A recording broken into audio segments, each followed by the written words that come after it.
Welcome to this webinar from Berlin, from a gray, cold Berlin. But I hope this webinar will provide you with some cheering up if your weather is as it is here. Wow, awesome. That's kind of a more uplifting message than part one of this webinar, where I proclaimed that search is dead.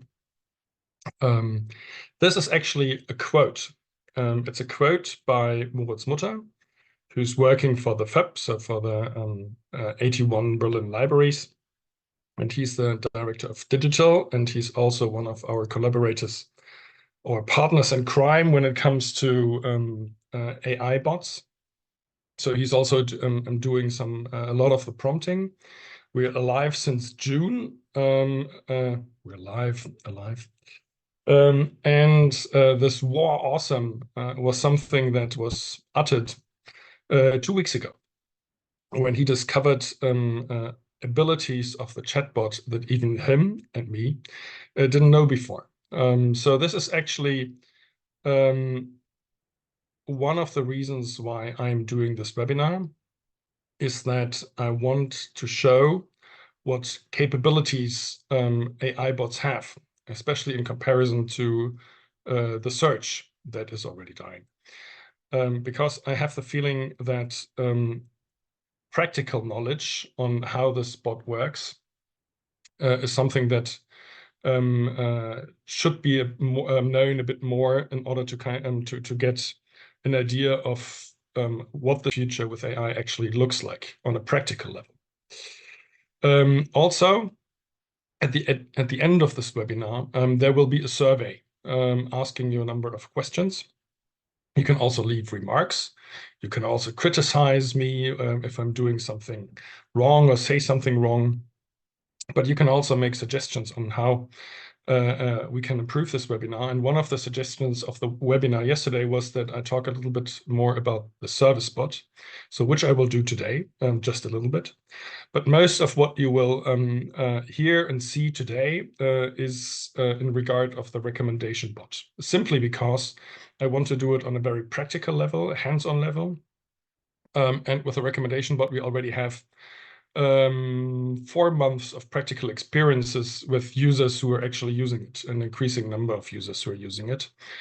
The service bot is part of it to some extent. I'll show you how, but it's not the focus of what we have built for FEP. So the recommendation bot will be the focus of this session. All right, so let's dive into it.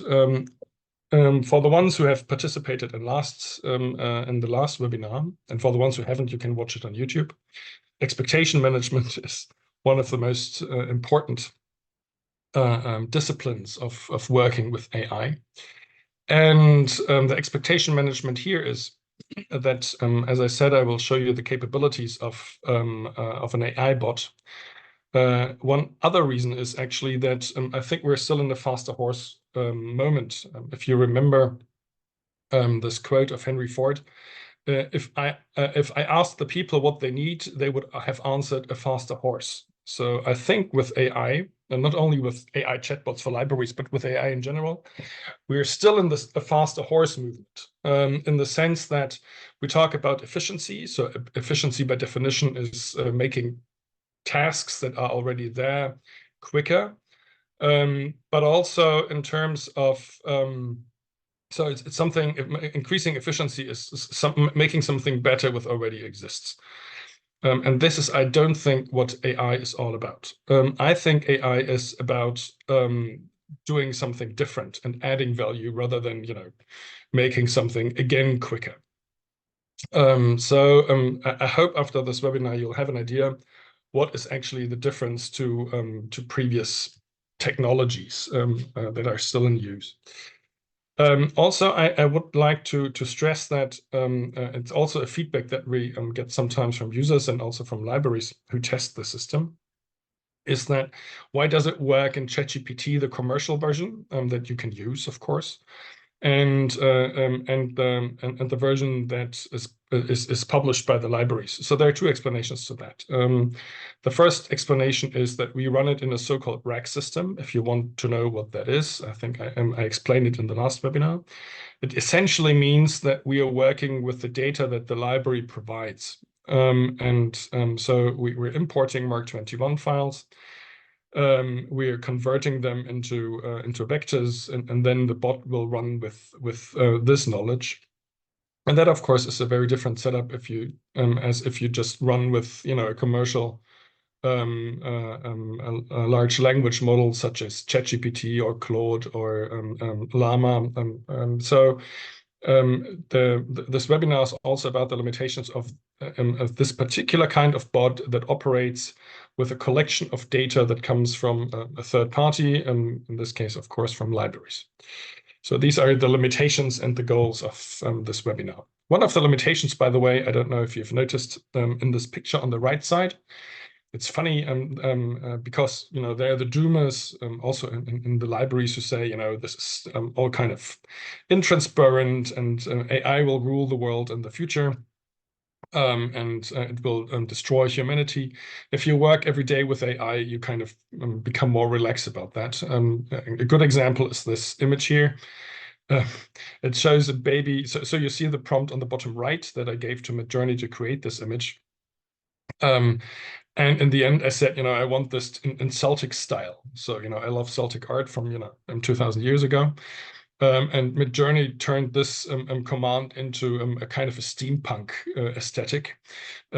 Actually, there is a relation if you think about it, but of course, obviously in the training data of Midjourney, Celtic art didn't really feature prominently. So there, and these kind of limitations you'll encounter in every aspect of AI, which is fine. Every technology has its limitations, but it's good to know about them, and I'll show some of them in the webinar later.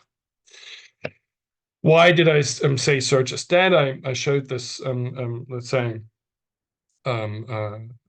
anecdotal survey already in the last webinar. Actually, two remarks to that. The first thing is we have a survey, and it would be great if there are universities around to participate in the survey or who let their students participate in the survey to quantify how many of the students already use ChatGPT and don't use Google that much anymore. The funny thing is in the questionnaire that will pop up at the end of the webinar, that a librarian from a school filled in yesterday. Her answer was, in my school, nobody uses Google anymore. They're all chatting. So with students, with pupils in school, this technology has already substituted Google, who was kind of the king of the court for the last decades. If they don't come up with something really intelligent, soon it'll be gone. But of course, and this was one of the reasons why the FIP libraries gave us or collaborated with us in creating this AI bot. The way you expect a technology that provides you with content to work is already changing very quickly. So the way people will search or are already searching for books or films or any kind of medium in your library will be heavily influenced by how they, of course, experience search for these things in their everyday lives. And it's our conviction that actually this will be chat in the future. So it's a topic that should be very relevant and very high on the agenda for any library and any archive or museum out there. How to basically live up to the expectations that the users, especially the younger ones, already have. All right, who am I? Quickly, because I do that every webinar, and I hope some of you have been here before. I'm Tillman. I'm a lawyer and art historian who turned into an IT person and now into an AI person. Not only AI is a journey, life is a journey too. This is a bit of my journey, and I hope I can share some of the fascination and enthusiasm that I have for this part of the journey with you in this webinar. All right, one of the big questions that you encounter very early in the process of installing an AI chatbot is to actually find out what is a good conversation. So what makes a good conversation? It's a very subjective thing, isn't it? Some people, if you go to a speech from somebody, some people find it incredibly boring and fall asleep. Others find it very inspiring. Happens in webinars too, by the way. And so to measure the quality of a conversation is, of course, very important if you develop something that provides conversations. So there are a number, Recraft, by the way, very important newcomer in the imaging creation world of Midjourney and Dolly. So they provided me with a Dura picture, which I really like.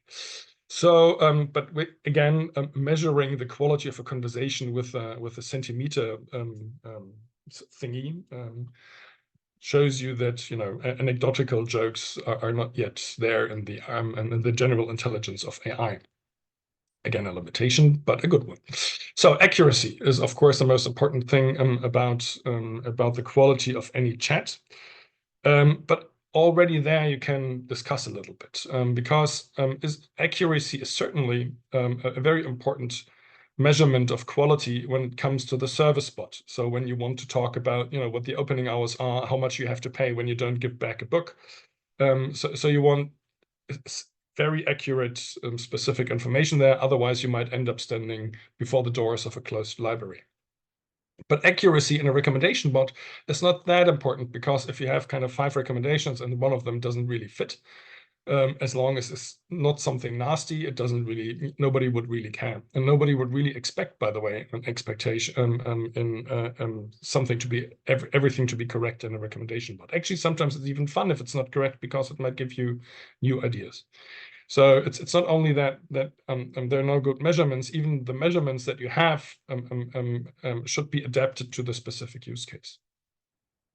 Then, of course, there are the standard criteria that are always published if there's a new model published. I don't know, if you follow the news on AI, you have, oh, there's a new ChatGPT model that surpasses the Claude and the Llama model and this stat, and which is completely useless because actually many of the models are particularly prompted to feature well in these stats. Whether they then will make a difference in your particular use case is a complete other question. I'll show you later a comparison between 4.0, the current public model of OpenAI, and 0.1, which is supposed to be their supermodel. And actually, for our use case, the older 4.0 performs better, in our opinion, than 0.1, the super intelligent model of them. So, you cannot have these standard criteria again over the board for all the models that you test. You have to test them for your use case. And of course, there are things like re-engagement rate and response time and growth of usage. This is all what we measure. But we kind of follow it. The real work is in the last two. So LLM evaluation, I'll show you what that is, and Sauron. Sauron, of course, is a joke, an internal joke. But it basically says that there has to be this one human. And it's very funny because I talk with other people who have chatbots in other walks of life. So, for example, a chatbot of Germany's biggest newspaper with 3 million users. And they also have this one person in the back end who basically determines whether an answer is satisfactory or not. Which tells you a lot, by the way, about how AI will substitute humans in the future. I mean, no, because in the end, it will still be humans who evaluate the AI's work and for quite some time. Because it's only humans who basically determine the needs of humans. So also for us, we have the Sauron, this one who rules them all, the answers, I mean, and who decides whether, and this is, of course, the library, because it's a tool for their users. And he says, this is a satisfactory answer or not, based on the quality measures that I'll introduce you in a bit. So the first one, but let's get to this particular part later. I'll just give you an example first of how an LLM can evaluate the answer of a bot. So this is a screenshot of a conversation I made with the bot of the Berlin libraries. I'll share some screenshots in the beginning, by the way, because it's just quicker. And also it's just, you can try it on feb.de, voebb.de. It speaks every language, so you can, try it yourself. I just also want to be quick because in the end I'll do some interactional stuff and show you the backend. And I think to watch this live is more interesting than to, um, uh, um, present live conversations that you could do yourself. So LLM evaluation. On the left, I asked a question. Create a list of travel guides for Northern Italy and sort them by publication date. So I get a list, so it does its job. I get a list of travel guides on Italy. But then, is that answer really satisfactory? So what I do in the second question is, can you check your results? And then the bot analyzes its results and says, there are some inconsistencies in publication dates and relevance in the titles, and tries to do it better. And of course, that's a nice feature. So you can always, and also a good tip for you, and if you use the bot, you can always ask the bot to evaluate itself, and it usually will come up with a better answer. But of course, the goal of this testing and of these questions is to get the better answer already with the first answer, and not only if I ask it, be better this time. But still, in analyzing why it did things wrong and what it thinks it did not so well, it's already for us a first step on checking whether we can do something to improve the answer. How we do that also a bit later in the thing. But you can just use the LLM to check whether it's good what you did. But the most important thing, of course, is test conversations, not test questions. I think this is a very important point because the performance of a search or of a discovery system you can actually usually measure with test questions, because you shoot a question and then the service just gives you an answer, and this answer can be correct or not. With LLMs, it doesn't work that way really, because of course you can shoot a test question, and I'll show you some in the next slides. But the funny thing with LLMs is that it's really a conversation. It's a chat. So you can limit the question down. You can reiterate the question. You can say, "Oh, now that I think about it, I'm not really interested in that. I would do like something else." And you can perform the change of mind. You can test, of course, this change of mind as well. The problem for testing here is that, of course, you can very well compare the answer to first questions, running it through different models and prompting setups. But then, depending on the question, the second question, the answer to the second question will already be different from question to question. So never, if you have a conversation of like 3 question and answer pairs, or even 5, even if your messages to the bot are always the same, after 5 question and answer pairs, the answer of the bot will always be different. So this is how the bots work. So the comparability. Actually, I don't even know whether this English word exists, but I think you get the idea, becomes limited. So again, this is one of the reasons why human evaluation is so important, because humans can then say, it's not exactly the same, but the quality of the question is, of the answer of the bot is just the same. So we're not talking about test questions, we are talking about test conversations. Also, actually, this is one of the big qualities of a bot in comparison to search. What types of conversations will there be? Nice impressionist painting of a bot talking with a librarian. Actually, interestingly enough, first time a bot creates a librarian who doesn't wear glasses. Usually, librarians wear glasses if you let artificial intelligence create them. So the types of conversations. So topical, about the subjects that you can talk about with an AI. Personal, so taking into consideration the personal borrowing history, for example, language, tables and lists, and in the end, service, knowledge, media, and fun. So this is the type of questions and conversations I will lead you through. First one, topical. Recommendations. Personalized genre explanation. So I love the surprise in Gone Girl, and I want something similar but less dark. Can you get me something like that? So this is already something, I like this. Do you have something that is in the same range of things? And if you look at it's not my genre, but if you look at the titles and if you look at the at the summaries following the titles, um, you can see that it probably matches this question fairly well. By the way, one of the constant criticisms of AI is that it's kind of a black box and that you don't really know why it came to an answer, and that it's not intransparent. One of the measures you can counter that with is tell the AI, and this is what we also do in our prompting, that it should argue why it gave a specific answer, which is in this case the summaries, where it argues or where it explains why it suggested these titles, improving the transparency of the answer. Next one, blending multiple interests. So I'm interested in history and enlightenment, and I do something about unconventional women. So you have just two topics, and do you have an idea of books where these two topics meet? So actually, I don't know how proficient in German you are, but in the third answer, the third title is famous woman in the 18th century, biographies of Maria Theresia, Catherine the Great, and others. And this exactly is what I wanted. You know, strong women in the Age of Enlightenment. Well, Catherine the Great is a little bit later. I think it's Baroque, but anyways, very close to the topic. Interestingly, also the book is in the Berlin libraries, so all these titles are underlined. So if you click them, you'll get to the page where you can actually borrow them online. So these are all titles that you can borrow once you click the titles.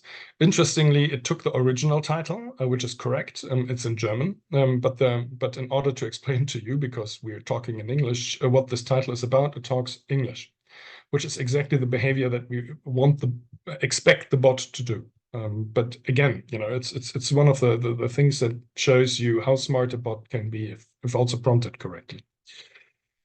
Connecting cross-disciplinary interests. So I'm a lawyer, and I'm also an art historian. So, you know, I'm interested in the legal aspects of creativity. And again, here a spot-on answer. The guide offers practical steps for creating the passion into profitable business. You know, sometimes law is about money too. Addressing the challenges of intellectual property, which I think is really spot on in this crossover between the two. So these are, I think, very obvious examples of what a bot can do in relation to classical search in providing you suggestions that go far beyond what previous technologies have been able to do. I mean, personally, I'm a big book geek. I like not in this room, but in the room next door. I'm in home office. There's a huge book wall, and of course, I'm in constant argument with my wife whether we have too many books, her opinion or not, my opinion. And the reason why I like these books is that, you know, I kind of go over the titles and just remember a little bit what this book was about. And, you know, if I'm still interested in the topic, is there another book that I could read that kind of fit that, you know, interest of mine? So I just like this, this wall of books for me is a constant source of inspiration. The point with search is that I have to be very specific in what I want. You know, if I don't provide, you know, the right keywords, then I'll get an answer that is wrong or not according to my interests. I think this kind of getting inspirational and not knowing really what I want, but, you know, trying to search around and find out something that helps me also. For example, if I do research, the best ideas come from not knowing really what you want to do in research and then, you know, circling around a specific topic. AI can do that because it's conversation. And so this is, I think, in terms of mindset, one of the big advancements of this technology. The last example of these topical recommendations shows it very well. I don't know about you, but in the evening, I'm always dead and I'm too tired, you know, small children that I have to bring to kindergarten in the morning. And then, you know, all this labors with AI. And in the evening, I'm coming back, willpower zero. I'm really tired, but still not allowed to go to bed. So, you know, I want something light. And I don't really want to think about it. You know, even thinking about a search term, you know, over is too much for my brain. So, you know, I just do something like, you know, I want something aspiring, and, you know, escapism is also great when you're tired. So, you know, what about travel?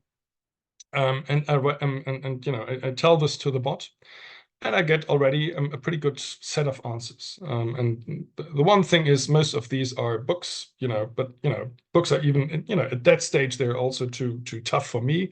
So what about films? So I can narrow down or kind of change my mind a little bit and ask it for films, and I will again get a list of topics that I just need to click and start to watch, which is exactly what I wanted. And again, this is something that really only a bot can do. Um, and if you want to have a bit of a peep into the future and follow the discussions about AI right now, of course, there are assistants, or I can create an assistant of a tired Tillman on, let's say, Thursday evenings when the weekend is still far away. And I can open this assistant, which is kind of a mirror of mine in a particular situation, and ask him what I could do in my library environment, and then I'll get something. And that is something that I think will be more and more part of our everyday lives. And this assistant is actually the topic of this particular slide, because, and I cannot show you screenshots of this because we are in Europe, and in Europe we're in Germany, and we're always very specific about things. So our data protection rules are strict. So many of the many libraries, actually, there's no library that is allowed to store the borrowing history automatically. So we always have to ask the user. And some libraries, including the Berlin libraries, don't even do that. So they're very proud of not following the use patterns of its users. So I cannot show you a screenshot here because actually for the Berlin libraries, we don't even know what their usage pattern and what their borrowing history is. Of course, we are talking with other libraries in other parts of the world, and let's say they have different opinions about data protection. So, of course, it is totally possible to have a bot that knows what you have already borrowed. So we can exclude that from the answers, and that already knows your borrowing interest in history and can provide recommendations based on your previous behavior. So when you ask about World War II, when you ask about historical fiction, it knows that you are interested in World War II. And it can also narrow down your original choice based on this knowledge. So if you say non-related, non-fiction related to that era, it already knows that that era is World War II based on your previous history. Same, of course, for autobiographies and nature and stuff like that. So, of course, this plays into this whole making the answers and the conversations really specific for you thing. And so I think the next installation of the bot that we are going to publish will include that too. Switching languages. I'll provide you with a live example of how we did that in the backend later. The point here is we had actually troubles with getting this right, because so what we wanted was that the bot continues the conversation in the language of the previous message of the user, like here. So actually, by the way, this is not a screenshot of the FAB. This is a screenshot of another bot that we have installed, which is in testing period with the libraries of Kulturconnect, which is the sort of service center for the Flemish libraries in Belgium. And so this is why actually the greeting is in Flemish, which I can kind of get because it's close to German. I have no clue what the what I asked the bot. This is Google Translate's work, but it recommended me Mahmoud Darwish because I said, Arabic poet, contemporary or more or less contemporary poetry. And then it suggested me works of Mahmoud Darwish, and which was very interesting because I learned about a new poet that I like that I didn't know before. Which, on a serious note, was one of the requirements of the Berlin libraries. One of our goals is to let the users know about works that in previous technologies or ways of accessing our collection wasn't possible. The thing is, this was difficult in RAG because in working with the Berlin libraries, because the greeting was in German and somehow it always jumped back to German. So we had to find a technology to to really make sure that the answer is always in the language of the previous message. I'll show you a bit later how we did that. And one of the things that actually caused this wow that I mentioned in the beginning of this webinar is graphs and lists. So I want to show you two things here.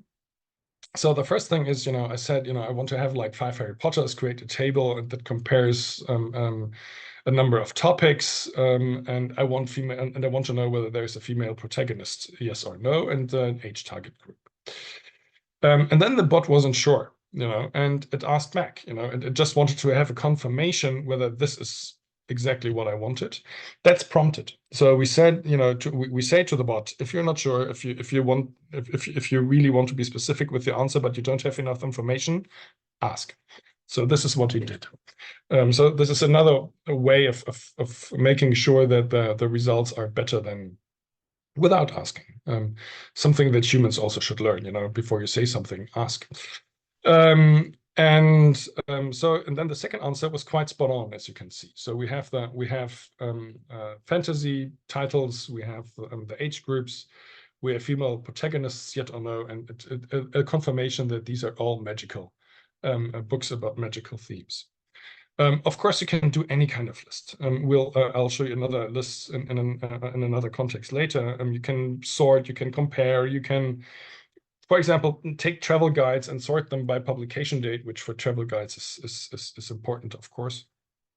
Or studies, if you're a scientist, and by publication date or by publication length. You can also sort by publication language if it's not all in English.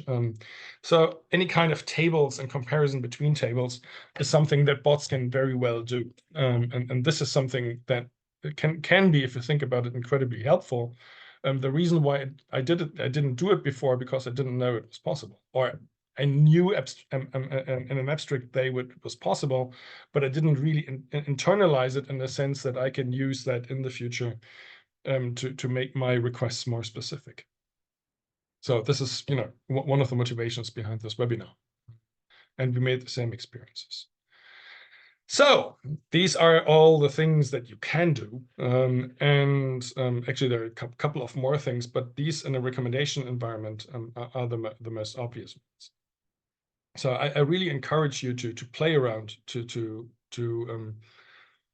think of things that you can ask, especially stupid things, because out of stupid things the best learning comes. So play around. Learning is done by playing, and then you'll learn about possibilities that you didn't know before. We all had to learn 20 years ago. I'm this old. I had to learn how to use Google and its predecessors, because of course that was new, and this is also something that can be learned and will have to be learned. So some challenges and how we dealt with them. So hallucination, actually I just deal with hallucination because it's in the press a lot, and it's also in this questionnaires that I also already mentioned that will be at the end of this webinar, that I hope, if you like our webinar, you will fill in.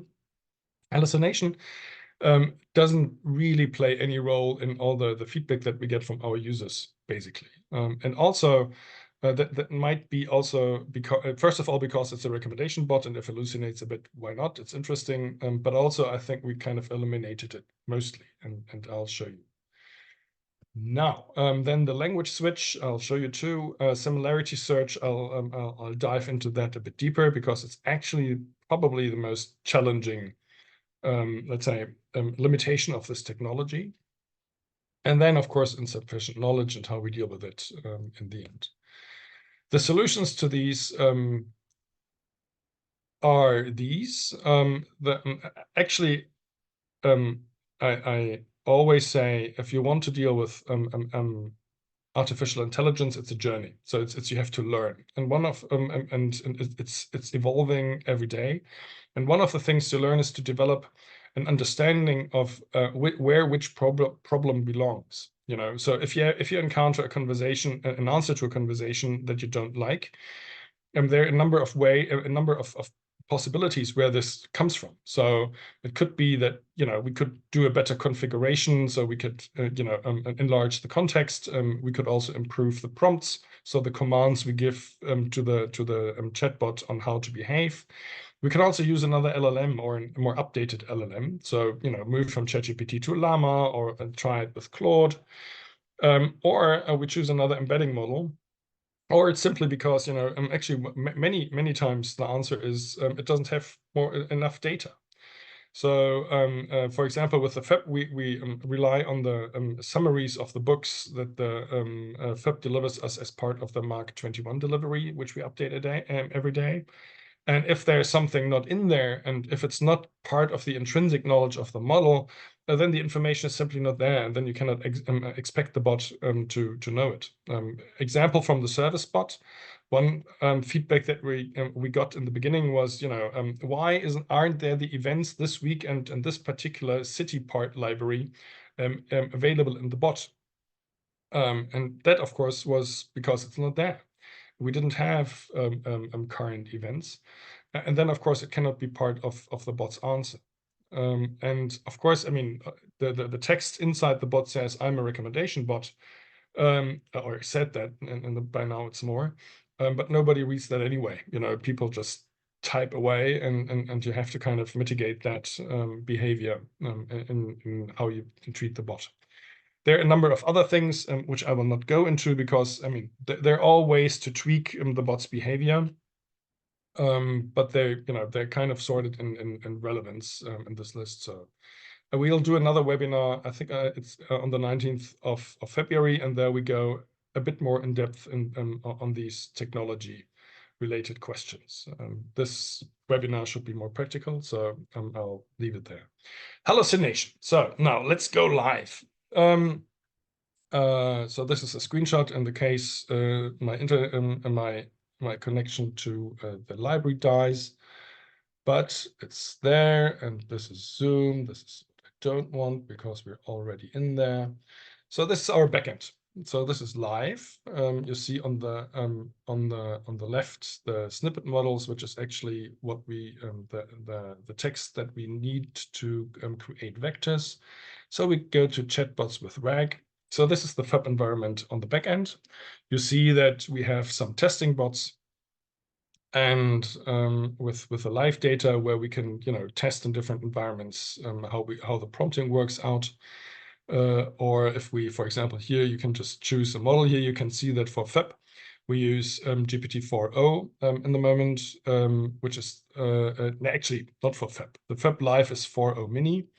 I used 4o for this test bot because I wanted to check whether the 4o mini answers that I get through the FEP live chatbot and the 4o in my test bot produce with the same set of prompts different languages and whether different answers and whether these answers are better. So this is a very live test case, so to speak. But we were speaking about hallucinations. So I make this a little bit bigger, so I hope you can read it. And here. So, of course, it's stupid, and it happens sometimes if the bot recommends books that don't exist in the library. So we provide the bot with a very specific example of how it should forward the user to a specific entry in the catalog of the library for every title it finds. So here you have the link ID and then the model with a FEP link.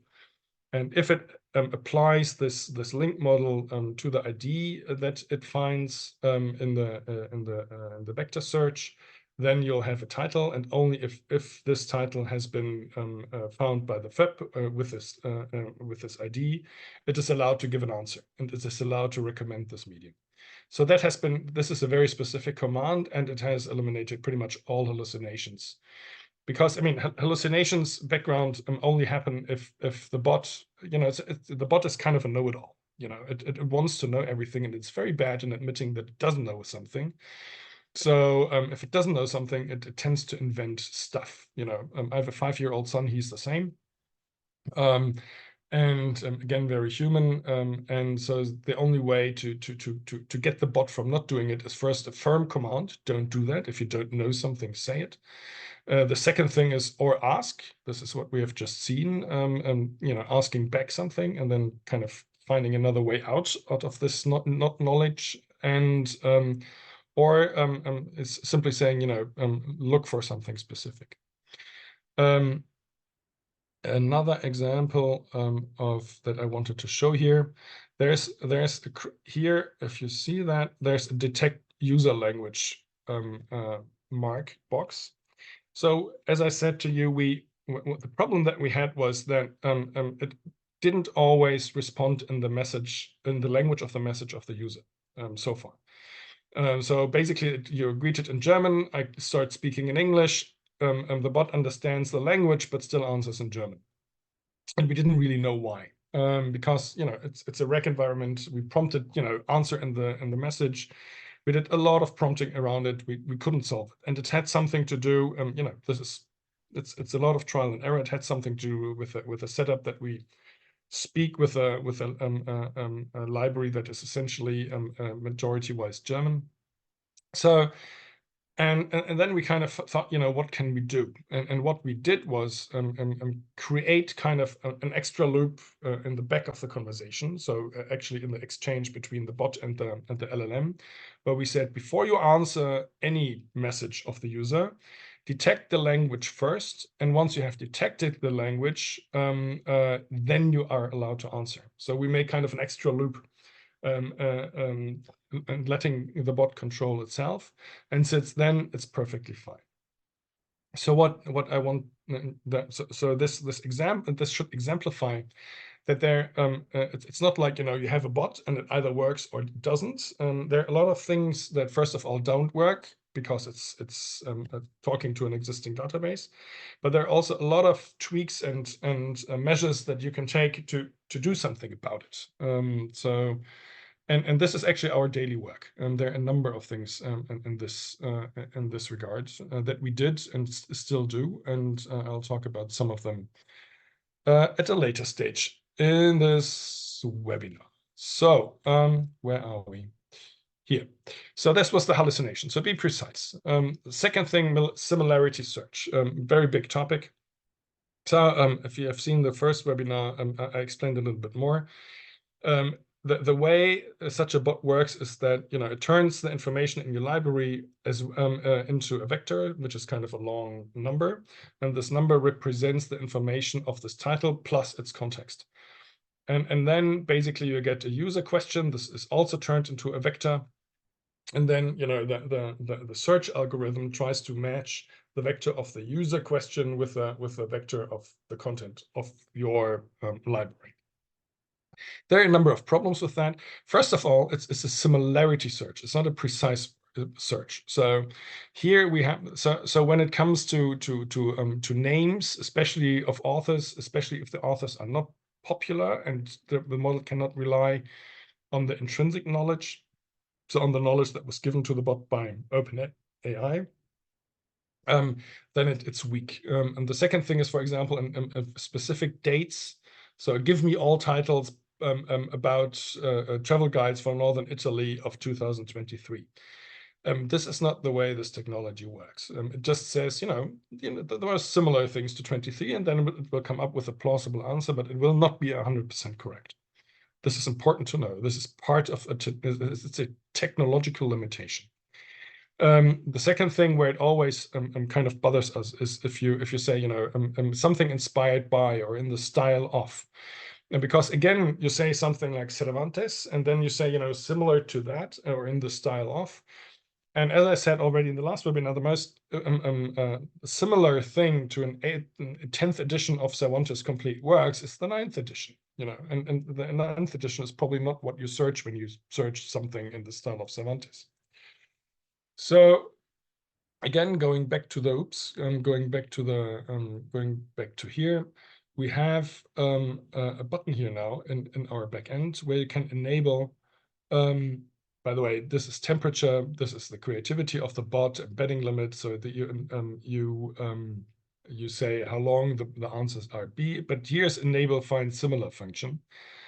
And again, this is a technology that we built in the back of the bot, where it says, first of all, there are a number of technologies behind this click box. And the first technology is a blacklist, so don't do that. So if don't provide another edition to that, so you eliminate the different editions problem.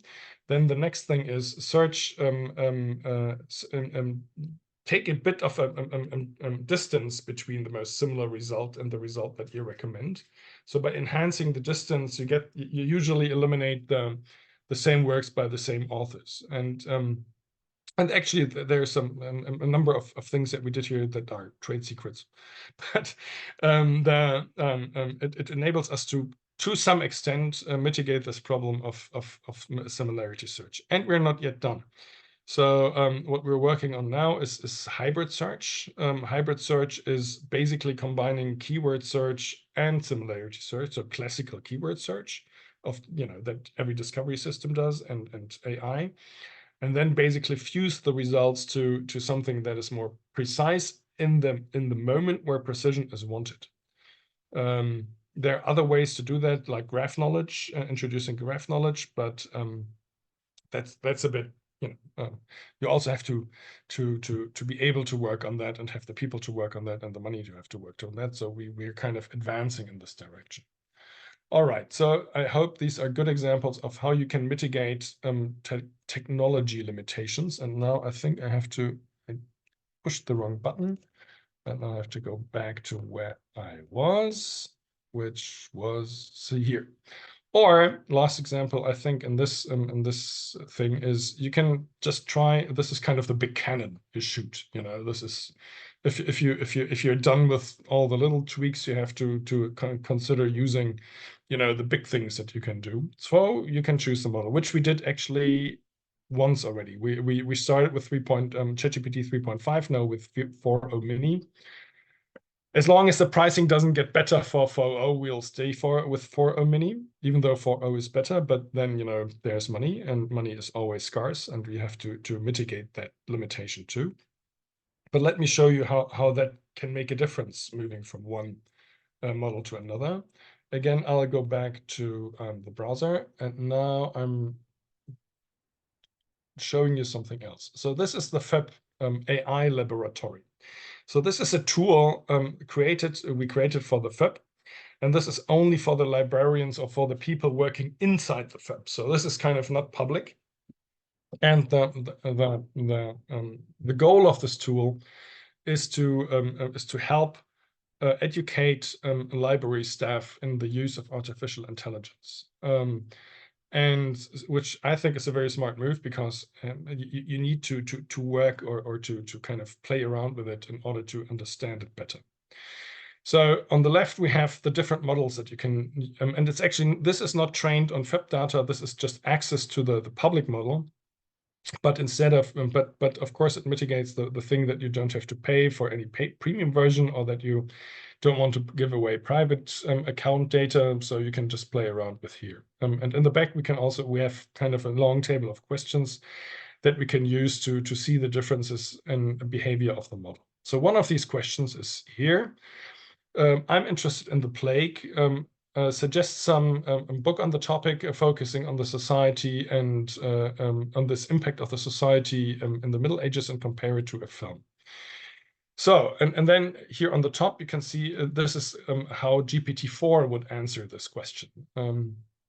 And you get a table, which is already nice. I like tables, as you might have noticed. And you have a book and the film, Black Death, and the book, and then it describes the perspectives and the accessibility and the duration. I find it funny that 400 pages is kind of a measurement of duration.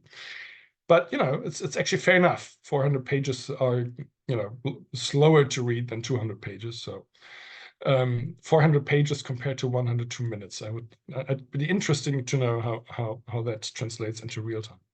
So, but fun aside, this is the way ChatGPT answers. GPT-4 answers. Now we go to 4.0, let's say. So hello FEP team. Hello. I'll put the same question here. And let's see what happens. First thing, by the way, they have very different speeds in answering. So again, I think this is a bit more precise. Here, an analysis of historical accuracy, which I find already very impressive. Actually, I'm really, let's see what it is. It's a seventh seal.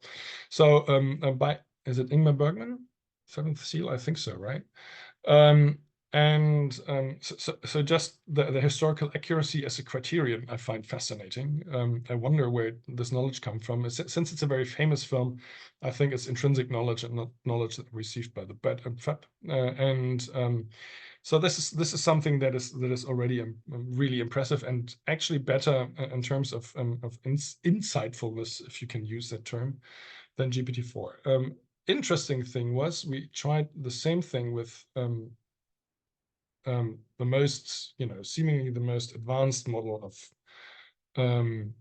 of ChatGPT, and see what happens. First of all, it takes longer to think, which is good if the answer is better, but in terms of usability, it's not perfect.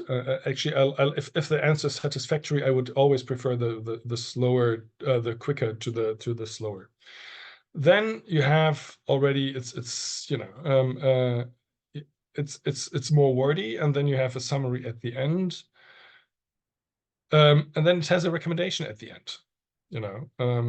So remember, the first one had runtime in the end. The second one had accuracy at the end, and this one has a recommendation at the end. So they do behave completely differently, and also, they recommend different stuff. So the Black Death is a film, and then the book. So it's fascinating how different the responses are from the model. Not only that, different topics are suggested, but also the way they are presented and the content of those. And again, we come back to our Sauron. What is the best? So you have, and then of course you have, okay, so you have a problem. In 3.5, actually, the similarity problem was much worse than it is now with 4.0 mini. Okay, go we up a model, and in the moment, of course, we are thinking of, can we afford to go from 4.0 mini to 4.0, and then we compare the answers of the two and see, if the increase in quality merits the increase in costs. So these are ways to approach this, and then of course the discussion in the internal discussion is always, okay, is it really so bad that we need to go up to 4? Or no, it's actually already quite good. If we do a little bit of prompting here and a little bit of improving technology there, we stay where we are. So this is a very, very typical discussion that we have every day. All right, so let's get back to the PowerPoint. We were here. And now, 8 minutes before the end of this webinar, of course, you'll have time to ask. Some cool stuff, and all this cool stuff, by the way, is completely feasible. We just didn't do it for cost or for any other reasons. One of these cool stuff, which I personally totally like, and we're testing kind of what the cost impact of that is. You can upload just an image of a mountain. Can you recommend books about this mountain? And the model correctly identifies this mountain as a Matterhorn in Switzerland and provides me with some books. So you can, and taking it from there, you can imagine all sorts of use cases on that. So if you take a book with a red cover with two snakes in a circle biting each other's bottoms, you'll probably end up with the never-ending story. So all kind of strange questions that the personnel has to answer in the help desks in the library can be also answered with this particular feature. It's called multimodality. Using texts, image, video, music to communicate with the bot. And of course, there's all this stuff which I didn't talk so much today, but which of course for us is super interesting, how to use the bots in science. They are already used. I mentioned the survey in the beginning of the webinar by the students extensively. So how can actually, that was an interesting answer we received yesterday on the survey that I hope you will fill in after this webinar. That a librarian said, how do we differentiate, or how do we create added value to all the science answers that already come out of 4.0 directly? And how could we make a difference? Shouldn't we just leave the field to ChatGPT? But I think what libraries can contribute here is to have, the specific knowledge available to be checked. So if somebody asks, how are nanoparticles used in cancer therapy, you can actually provide the studies, if you have them in your library, that answer this question. So, there clinical studies, and you can provide the links to actually the actual content and then deliver it. Or, I'm a lawyer. That would have saved years of my life and many nerves, and I could have partied much more if there had been artificial intelligence that helped me with my homework. Because, for example, or this is philosophy, how Kant defines transcendental aesthetics in his Kritik der reinen Vernunft. I never understood Kant. I understood his impact, but never really how people, kind of read this into his work. But here, if you could have provided the footnotes. You could provide the sources that was gathered to create the answer that you then receive upon this question.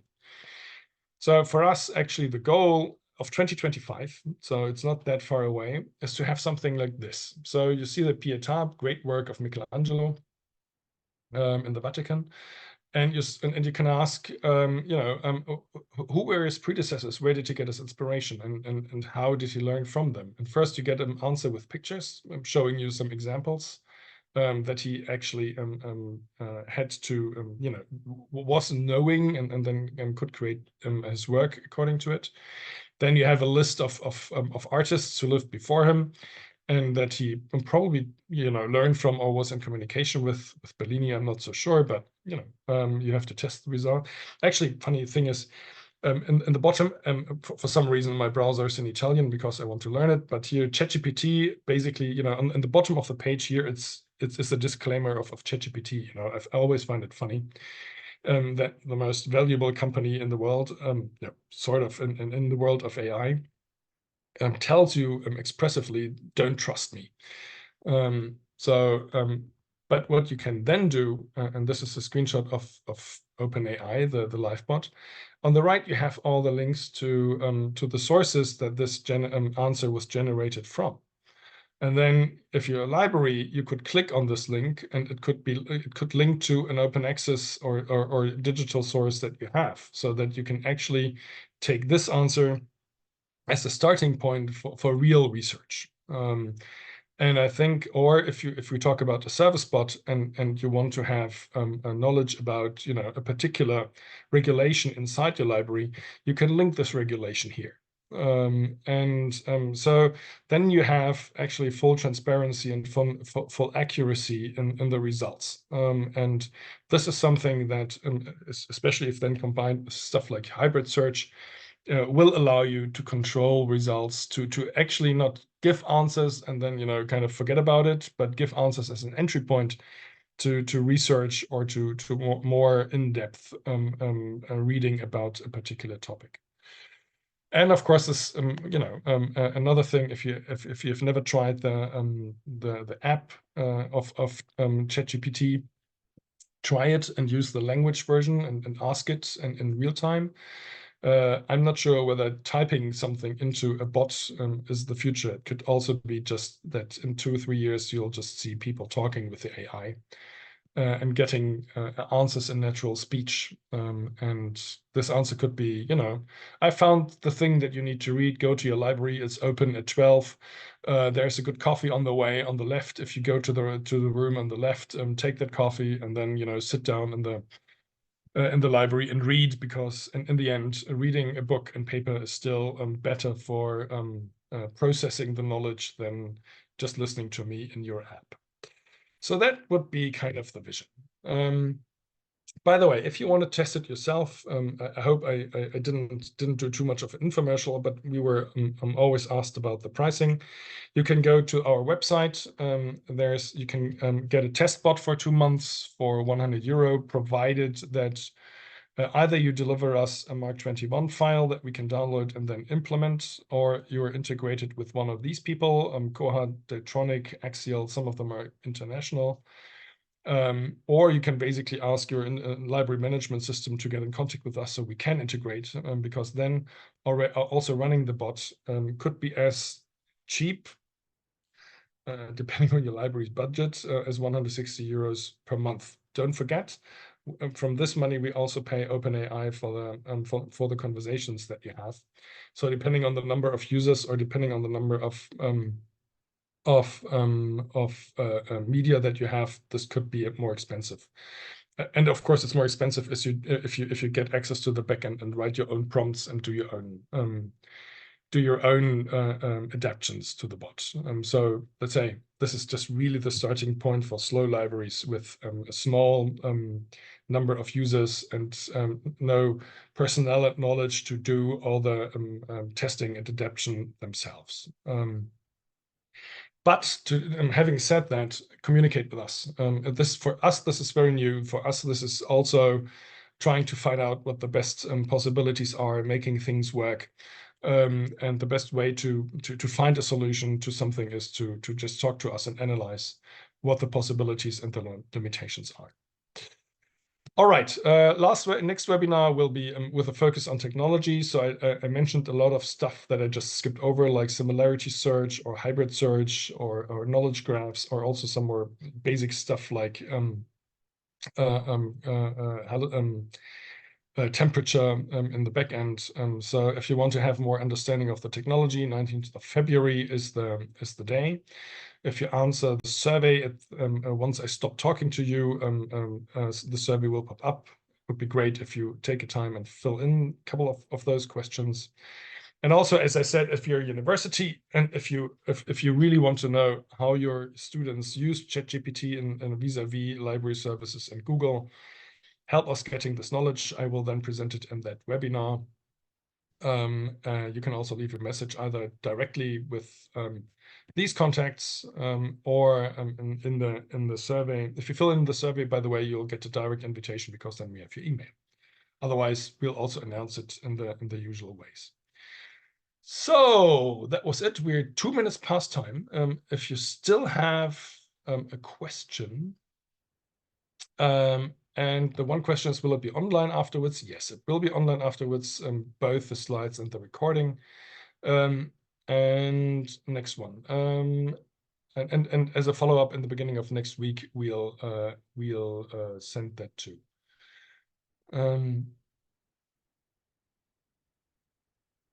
Yes, actually, the bot answers sometimes, I don't know. So we try to make him as human as possible. Also, it's good in expectation management if he behaves human, because then actually faults are easier accepted. Are users' questions, especially unanswered questions, stored and retained? No. This has something to do with data protection. In the moment, users expressively allow us to store that to analyze the data. Yes, we can. In the moment, the user questions that we store are in the moment they fill in the feedback questionnaire, which they do if they're really unhappy or happy, and then we have access to that, but not on a general level. All right. So